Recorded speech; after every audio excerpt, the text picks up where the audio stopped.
Welcome back, ladies and gentlemen. On today's episode, we're going to be making an MBTI and Enneagram analysis on two characters who are the exact opposite of each other. Peach Wilkins, who's one of the minor antagonists, and Julie Langford, a major character who helps Jack along his journey. Alright, the introduction is out of the way, let's get into this analysis. We'll be starting off with Peach Wilkins, who's a paranoid fish production worker turned smuggler for Fontaine Fisheries. Peach is an interesting character because he's insane. That's why I say. He helps Jack, but at the same time, he antagonizes Jack, The warp rat didn't get himself that. placing him in a very morally gray situation. So let's figure out who he was before his paranoia and his insanity consumed him. He was ours!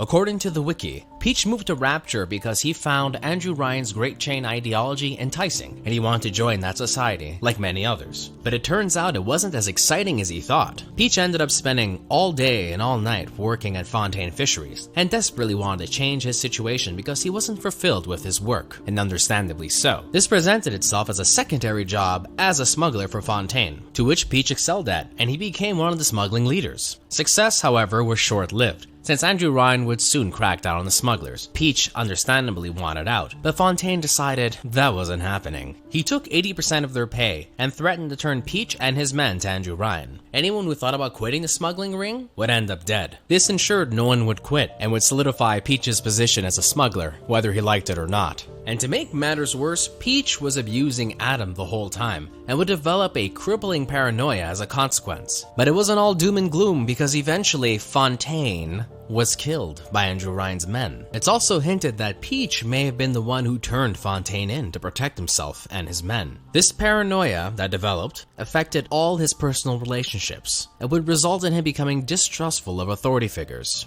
And in an ironic twist of events, he'd end up joining Atlas, who was secretly Frank Fontaine. This hardened from his betrayals and Rapture civil war, Peach and his men would barricade themselves in Fontaine Fisheries with the supplies they stashed away. And that wraps up his backstory, so now you have a little idea of who he was and is. To further define that, we'll be looking into his cognitive functions, starting off at his dominant function, extroverted feeling.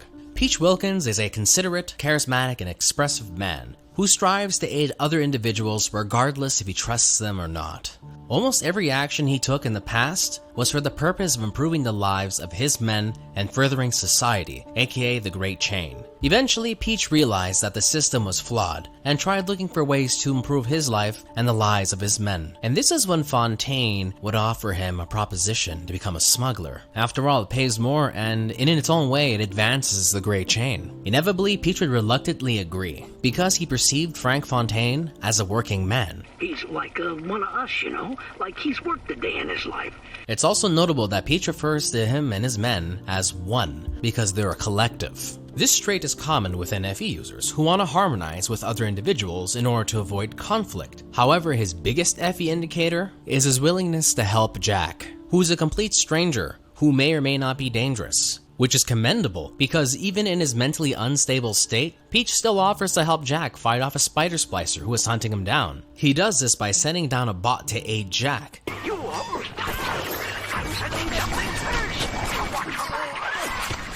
And then gives him a grenade launcher in case he runs into more danger. Peach didn't need to help Jack or give him a grenade launcher, but chose to since he was sending Jack on an errand to gather a research camera. This research camera, by the way, is one of the best weapons in the whole game. It analyzes splicers and improves Jack's damage against them. And the best part of it all is once Jack returns with the research camera, Peach doesn't even want it. This guy's a boss. He sends you on a quest, and then he's just like, nah, it's good, you keep it, man, no problem.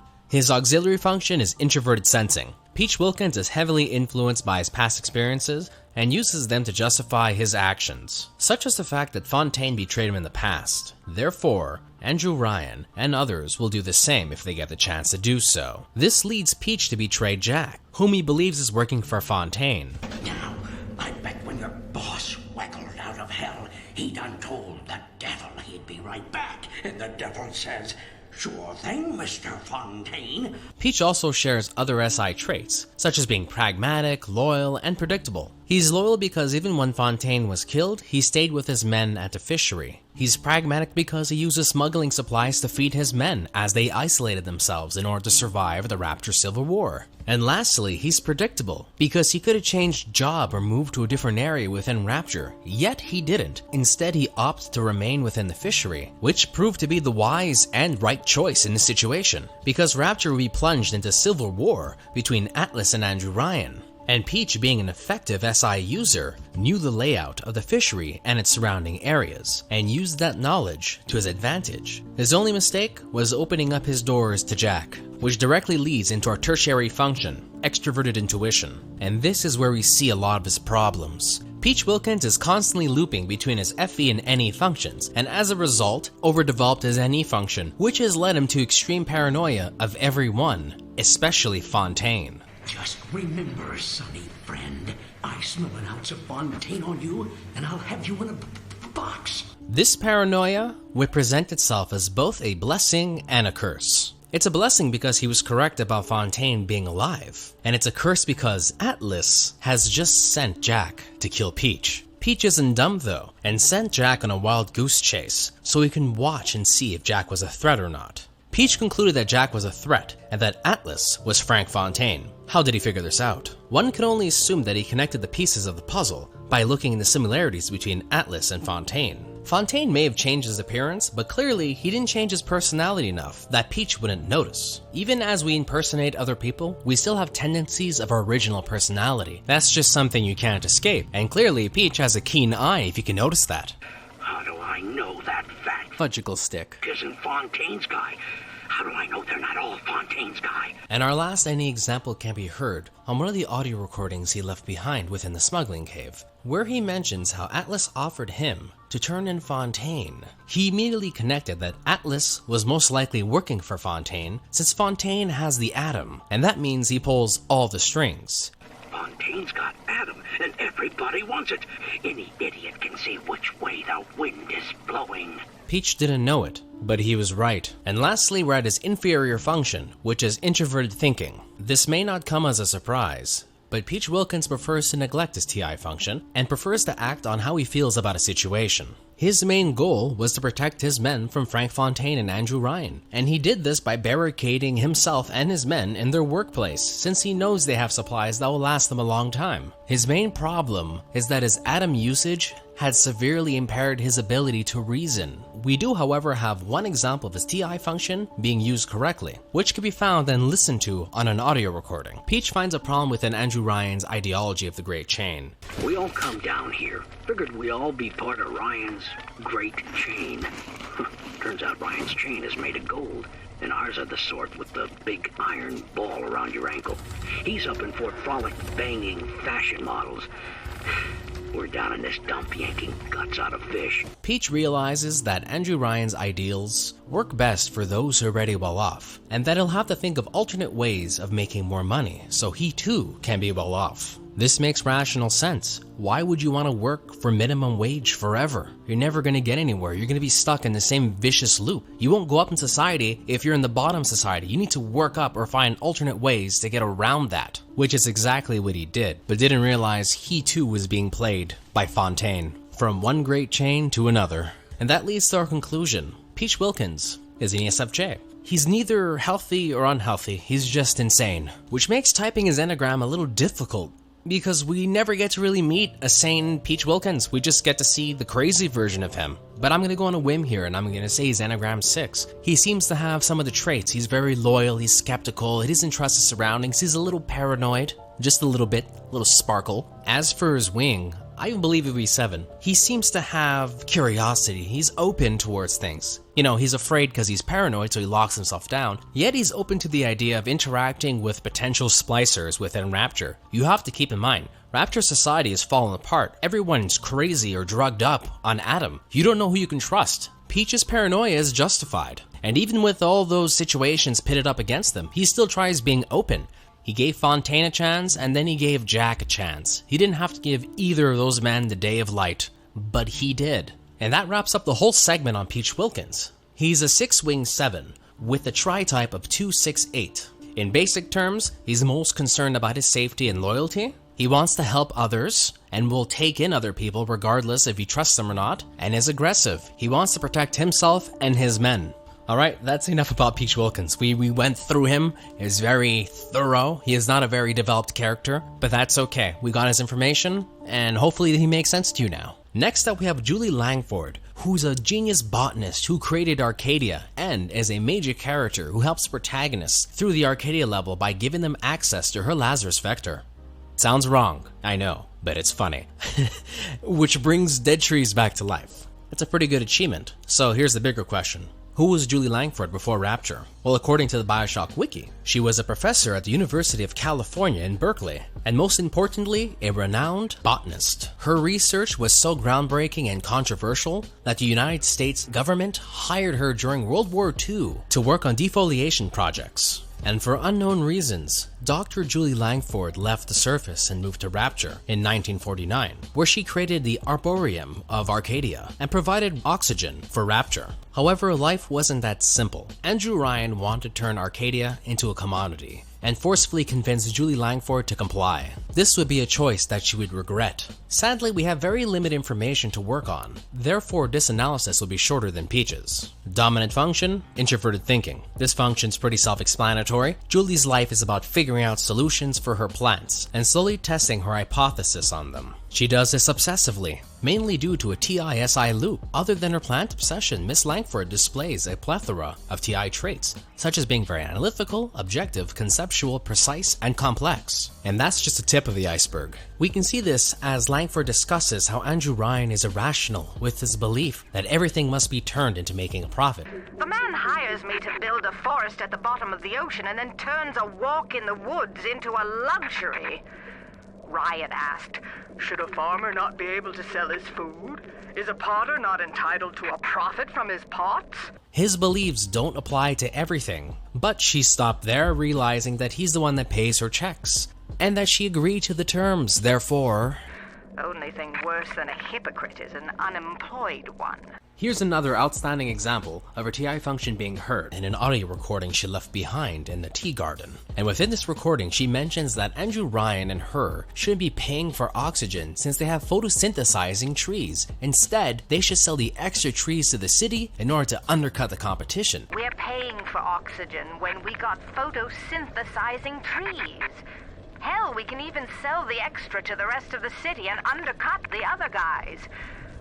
Ryan will like that for sure. And she's right. By flooding the market, the price of oxygen will drop, which would negatively impact the profits of the competitors like Fontaine. And our last and biggest TI indicator is in how she takes her time to analyze situations so she can come up with the most effective course of action, such as when she took 4 years to figure out new ways to defoliate trees in the Pacific to dissuade the Japanese during World War II. This type of thinking is the opposite of Andrew Ryan, who uses a TE function. He's more concerned with efficiency and getting the job done as quickly as possible, and will do it again over and over, while Miss Langford is more concerned with effectiveness. I'm a woman of science. Her auxiliary function is extroverted intuition. Dr. Julie Langford is an abstract thinker who prefers to handle situations in unconventional ways, such as reviving Arcadia's dead trees after Andrew Ryan killed them with toxic gas.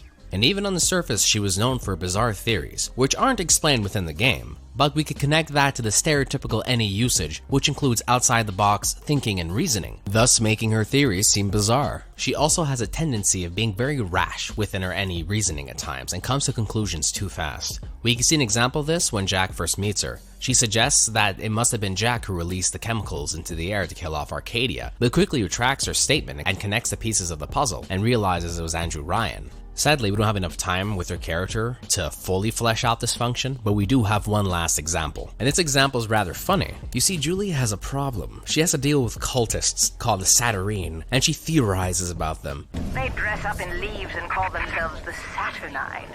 Please. They drink human blood and chant, "Harness the flame, harness the mist," and believe they're touched by the ancient gods. An aging bunch of frat boys tilting back goblets of plasmids and calling it ambrosia. And she's right, they're glorified slicer frat boys who seem to have a thing for wooden idols and astrology signs. Sick bastards.